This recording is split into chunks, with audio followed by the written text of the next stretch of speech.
Após a divulgação de novas imagens do 8 de janeiro, cai o ministro do Gabinete de Segurança Institucional, a primeira baixa do governo Lula.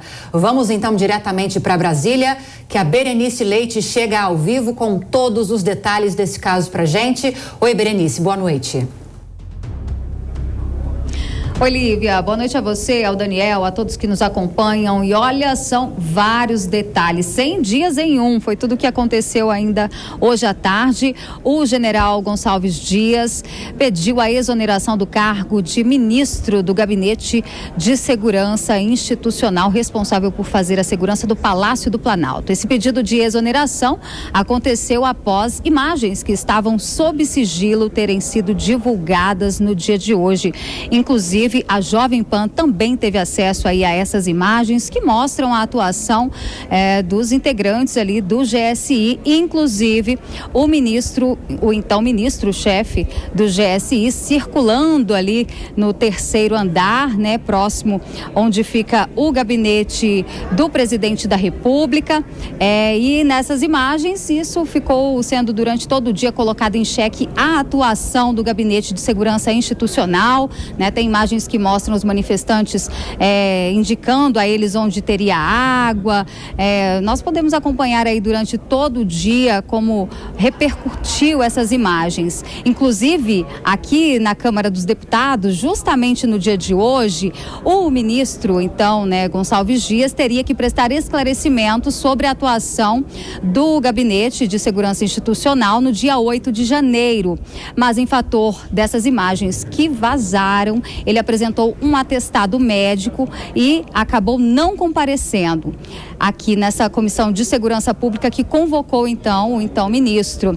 Após ele apresentar este atestado, a comissão achou por bem convocar o ministro, então, para vir na próxima quarta-feira. Mas agora, com essa situação dele ter pedido a exoneração do cargo, tudo muda aqui dentro do Congresso Nacional. Isso porque, pelo regimento, conversei com vários especialistas, inclusive pessoas da mesa aqui da Secretaria da Câmara dos Deputados, e disseram o seguinte: como ele não está mais no cargo, não tem como mais convocar ele para que ele preste esclarecimentos, pelo menos no âmbito da Comissão de Segurança Pública da Câmara dos Deputados. Existem alguns parlamentares, inclusive, que eu conversei ainda hoje, que vão pedir junto à Procuradoria-Geral da República para que o general Gonçalves Dias, né, que pediu exoneração do cargo ainda hoje, um pedido de prisão preventiva, pois entendem que ele, assim como apresentou hoje um atestado e não compareceu na comissão, ele pode também tentar aí de alguma forma fugir de algum questionamento, né, de possíveis depoimentos que ele possa ser convocado. Então, entendem que é necessário a prisão preventiva e, como eu disse, isso deve ser protocolado na Procuradoria-Geral da República. São vários parlamentares, inclusive, que assinam esta petição.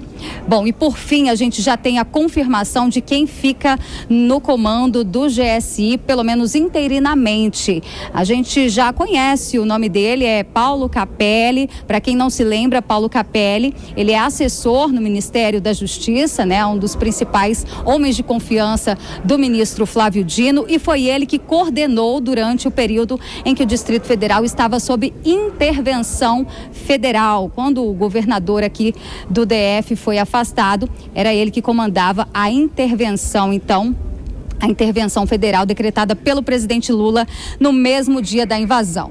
E uma última informação, e não menos importante, Lívia, é que já existe uma negociação, um projeto de lei que o deputado Marcelo Crivella pretende apresentar já ainda hoje, né, no sentido, o que propõe esse projeto de lei? Anistia para os manifestantes pacíficos no dia 8 de janeiro. Essa ideia, inclusive, tem o apoio do governo, que não quer a instalação da CPMI. É claro que, em virtude dessas novas imagens, a instalação da CPMI é um pedido que vem sendo reforçado principalmente no dia de hoje. Então, o governo apoia esse projeto de lei, apresentado, como eu disse, por Marcelo Crivella, que é do Republicanos, com o objetivo de enterrar a possível instalação da CPMI, uma espécie de moeda de troca. Mas é importante importante destacar que isso também precisa ser combinado com o ministro do STF, o ministro que é relator do inquérito que investiga os atos no dia 8 de janeiro, Alexandre de Moraes. Lívia. Obrigada pelas informações, Berenice Leite. Bom trabalho para você aí em Brasília. Vamos então para a entrada do momento de opinião aqui no Jornal Jovem Pan. Aqui conosco, Nelson Kobayashi. Kobayashi, boa noite a você, bem-vindo. Pois então, temos agora Ricardo Capelli, que é secretário executivo do Ministério da Justiça, ex-interventor lá em Brasília, assumindo interinamente o GSI. Depois desse pedido de demissão do general Gonçalves Dias, justamente por ter sido flagrado nessas imagens circulando no Palácio do Planalto, bem no dia dos ataques do dia 8 de janeiro, ele não pode mais ser convocado agora pela comissão, embora esse registro tenha sido feito. Mas será feito um pedido de prisão preventiva à Procuradoria-Geral da República. O que pode se concretizar nesses próximos dias em termos de punição? E há algum tipo de explicação plausível para essa presença naquele dia do ex-ministro no local, no Palácio do Planalto? Quem pode dar essa explicação é justamente o agora ex-ministro Gonçalves Dias. Primeiro, muito boa noite a você, Lívia, Daniel, toda a nossa audiência. Esse é o fato que mexeu com a República nesse dia 19 de abril, né? A presença do general Gonçalves Dias, que é ministro do GSI, né? O GSI, que é o Gabinete de Segurança Institucional e tem status de ministro no governo federal, ali passeando pelo local do Palácio do Planalto, que foi invadido no dia 8 de janeiro e sendo, de certa forma conivente, omisso em relação aos manifestantes que estavam ali. Não só ele, mas alguns outros integrantes do GSI também. Isso mexeu, claro, de imediato no Congresso Nacional, em especial com a necessidade da instalação da CPMI do dia 8 de janeiro, que havia perdido forças exatamente nas últimas semanas, e em especial ontem, com o adiamento da sessão do Congresso Nacional, e que agora volta novamente à evidência, à discussão, ao debate público diante das necessidades de esclarecimentos a respeito da participação do GSI nos atos do dia 8. Mexeu também com o próprio governo federal, com o executivo, porque diante da repercussão houve um pedido de demissão do general Gonçalves Dias. A gente sabe que isso é um pedido de demissão depois de algumas conversas com o próprio presidente Lula. Provavelmente houve uma pressão do próprio presidente para que o ministro pedisse por sua conta a sua demissão. E agora a gente espera a reação do Poder Judiciário, porque pouco tem se falado nisso, mas essas imagens se tornaram públicas agora para o grande público, mas eram imagens que já estavam no inquérito que investiga os atos do dia 8. Então, o Ministério Público, a Procuradoria-Geral da República, o próprio ministro relator do caso, Alexandre de Moraes, tiveram acesso a esses vídeos há muito tempo.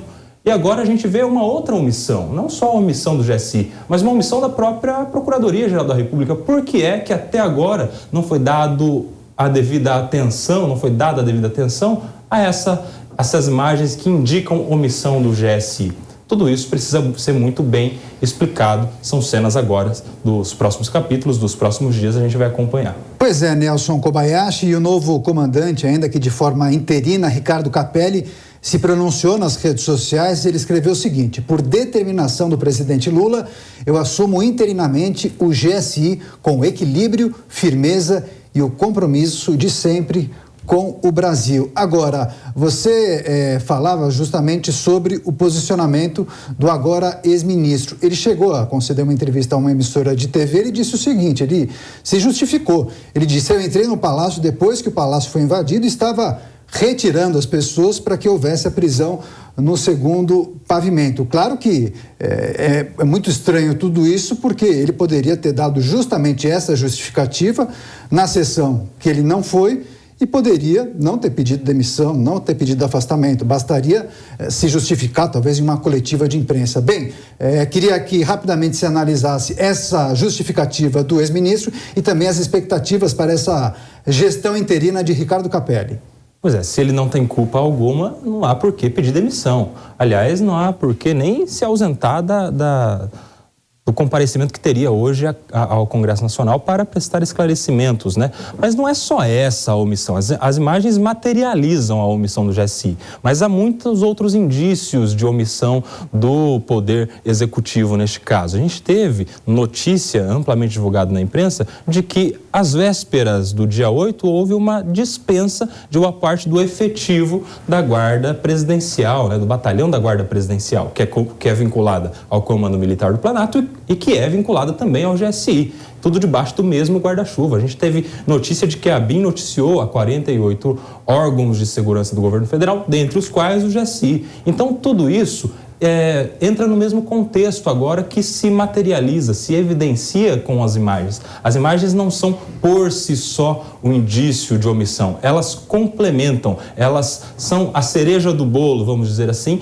no que se tem por indícios de responsabilidade do Poder Executivo. O Capelli, que foi interventor da segurança do Distrito Federal nos primeiros dias depois do dia 8, é uma pessoa também de confiança do presidente Lula e que agora vai ficar à frente do GSI, provavelmente interinamente. A gente tem a expectativa de que algum general seja nomeado o comandante, o ministro do GSI, isso é uma cultura, é uma tradição, mas ele vai certamente ficar agora no GSI até que a poeira abaixe e que isso não esteja mais na grande evidência diante do público.